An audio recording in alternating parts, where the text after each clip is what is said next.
Remontamos a 1789, en el principio de todo este caos que ocurrió en Francia hasta 1792. Sí, la Revolución Francesa.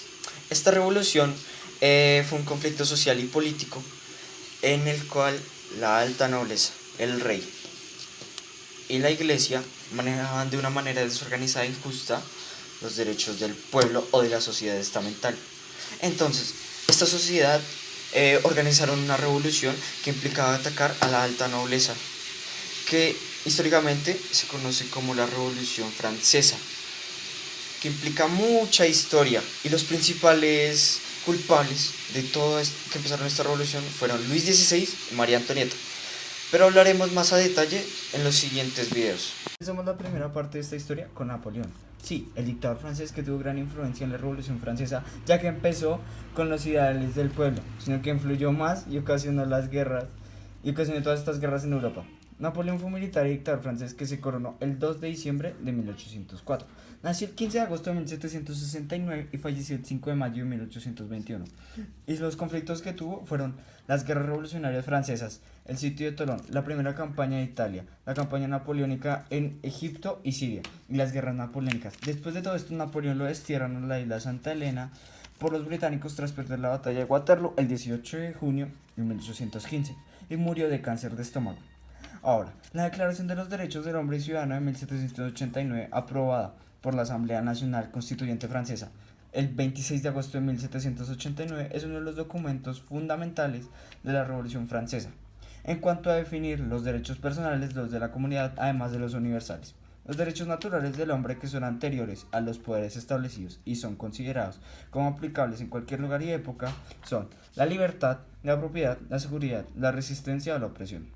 Nos remontamos a 1804, sí, la independencia en ti, aquella que se realizó principalmente por los conflictos raciales entre todas las clases sociales, y era por la lucha del poder social y político y las contradicciones internas del sistema esclavista y la violación de los derechos feudales de la nobleza, y la consecuencia fue que se considera a sí mismo la primera república negra del mundo, que fue culminada con éxito en 1804. Ahora nos remontamos al 20 de julio de 1810. Sí, la independencia de la Nueva Granada, actualmente Colombia. De allí las principales causas que hubieron fueron los ideales de la Ilustración y la Revolución Francesa, la independencia de Estados Unidos, las invasiones de Napoleón a España, que debilitó el poder de Fernando VII, y principalmente el descontento de las colonias colombianas. Y las consecuencias de todo esto que ocurrió fueron estas: la inestabilidad política. Se crearon las primeras constituciones y leyes, hubo una disminución de impuestos y hubo grandes cambios en su comercio.